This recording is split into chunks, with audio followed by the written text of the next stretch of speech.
EOPS also has a support program to help students improve their GPA and get off of academic or progress probation. Here is Mr. Luzolo Lazumbe, our support program counselor. This is Luzolo Luzombe. I'm one of the EOPS counselors. I'm here to introduce to you a program that is within the EOPS program called EOPS Support Program.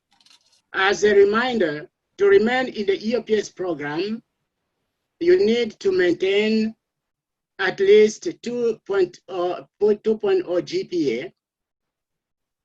And when your GPA falls below 2.0, you are placed in probation, academic probation by the college.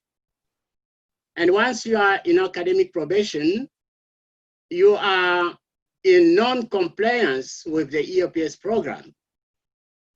That's why at EOPS TradeTech, we came up with this program called EOPS Support Program to assist you with the probation status.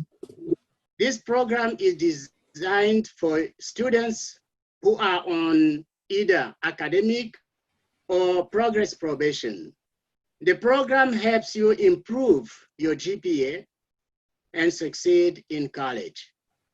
So make sure if you are in this situation, probation, make sure you contact directly Mr. Luzombe, and I will be there ready to help you. Your success is our success. Thank you.